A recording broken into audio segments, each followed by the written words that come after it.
I'm Hena. I am a product manager at Open Government Products. And I'm here to share with you all one of my biggest fears in life. It is um, losing my hard-earned money to scams.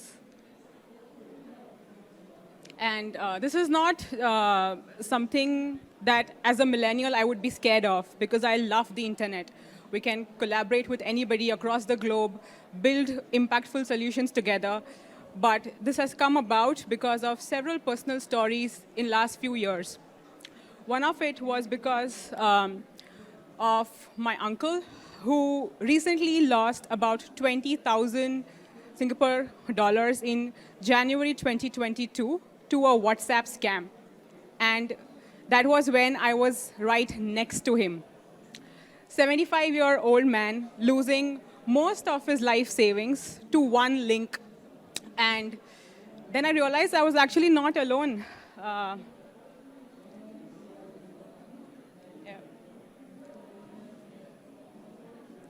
Yeah, I was not alone. A lot of people in Singapore were also facing the same thing as I did. I think about more than 200 million Singapore dollars were lost to scams, and we are still counting. Now, why is all of this actually coming about? Because people like my uncle are not aware of the scammers' economy booming in. People trying to impersonate as official sources, trying to fish links, trying to be government or any non-government entities, all to just get you to click on that one link that can get them becoming billionaires and you becoming broke. But now, as an engineer, I would always think, what can be done to solve this? And to be honest, I don't think it's one single solution that can solve for this. I think it's a multi-step and a multi-layered approach that we would all need to take to bring technology, policy, and people together to fight for scams. And that is what we are trying to do at Open Government Products. Open Government Products is a unit within GovTech. We are set up to experiment with things. And we are the team that you've heard of from building forms, Parking SG, and all such products. And for scams, we are committed to it. You might have seen a bunch of products around here. You might also have used it. But I'm here to talk about something more significant, a shift in the mindset that we want to try to bring. For scams, so far, we have always been playing on the defensive side. Always trying to mitigate things that the scammers have done to us. But with GoGovSG, what we are trying to do is trying to play on the aggressive side. Let's say, for instance, you would have a trusted set of people, right? Like your family and friends. Anything that comes from them, you would tend to trust with a certain degree of confidence. How about we build an ecosystem like this on the internet too? So building an ecosystem that ensures that the sender of the information and the receiver of the information can trust each other. And that is what I think GoGovSG brings. Now, for simplicity's sake, what is GoGovSG? It is a link shortener similar to Bitly, where public officers can log in using their GovSG emails and just create short links and host files to share this with members of public. But how it's different from Bitly or any other shortening solutions, and how it's actually helping us build this ecosystem, is it tries to guard you against scams. Now, all the links, firstly, are coming from public officers. So all the links have correct ownership and accountability. To gov.sg domain cannot be that easily attacked, right? And to our surprise, within a few years, I think we already have 40,000 plus public officers using this. But this is not enough, I think.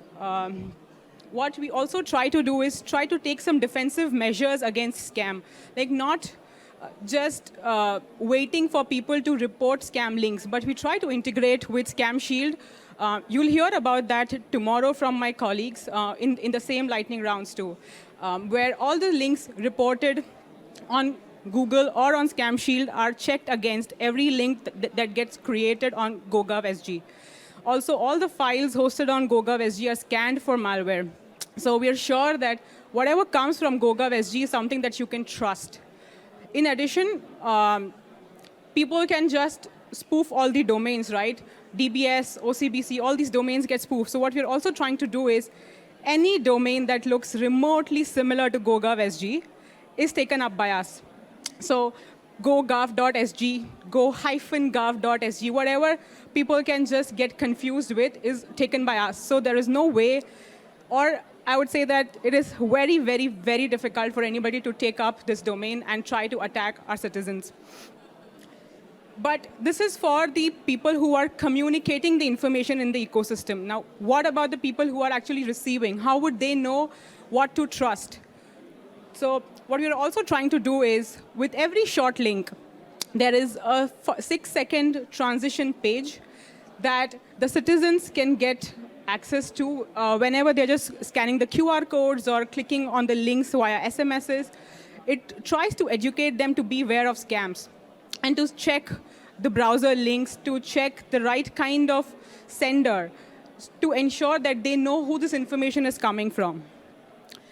Now, we've talked about this ecosystem, public officers, citizens, but this is the government part of it. Now, what about people who are also trusted but not government? How would they communicate or be part of this ecosystem? So what we try to do is we try to do like a small experiment using GoGovSG code. Now, GoGovSG is open source. It's free to use. We try to spin off another instance of GoGovSG for education and healthcare. Now, this does not mean that there will be one instance of GoGovSG for every sector. We will not go towards that particular route. But what we try to do here is just experiment and see if we can try to bring in more legitimate sources of information in the ecosystem. And we've got phenomenal responses with ForEdu and ForSG, which is especially for healthcare and education. Now, I think our ecosystem has expanded a bit. We have government, we have citizens, we have government-related entities, but Scam Shield data 2022 tells us that 98% scams were still coming from non-government related sources. Now, how do we solve for this? How do we know who is legit outside the government? So what we are trying to do here is also experiment another time with Verified SG. Verified SG will first be piloted next year and try to work with financial institutions because they are the ones that get targeted a lot for any revenue, any monetary scams. So what we're trying to do with Verified SG is try to bring in authenticated sources who can create links, create this communication channels, and share with the members of public. Now, Verified SG will have all the features of GoGovSG, your scanning of files, your defensive domains, your analytics, QR codes, everything that GoGov has, but much more than that. And we'll have more authorization, more solid authorization, because when it was for the public officers, authorization was fairly simple. But when we move outside and when we want to get more people in the ecosystem, we are going to double down on authorization and solid authentication of folks coming in. And now we also have the private sector in the ecosystem, right? So we have this trusted ecosystem with officers, with anything related to government, with non-government entities. But there's also computers that are still left out, right? All these, all the agencies, all these organizations do have a lot of systems that generate links and that get sent out to the members of public. Now, we are also releasing the APIs to bring in this computer, this non-human aspect in the ecosystem too. So anybody with GoGovSG access or with ForSG access can go ahead, create an API key, and start using the APIs. And all of this is absolutely for free. So this is I think this is just a beginning towards building that ecosystem where people can communicate freely, trust each other. And I think the battle is not even half won. So what I would like to invite everybody for is we at Open Government Products, we run a yearly hackathon, which comes up in January. And if you're keen to solve for scams and if you're keen to join hands with us, feel free to write. It happens for the entire month of January. Anybody is free to join. We also have lot of public officers joining. Be any kind of expertise, I think we need all of it to solve for this together. It's not something that one team, one division, one agency can solve. I think everybody needs to come in together at various levels and try to pitch this right kind of solution that works for everyone.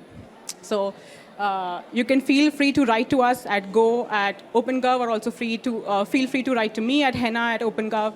And I hope to see most people joining hands in January. Thank you.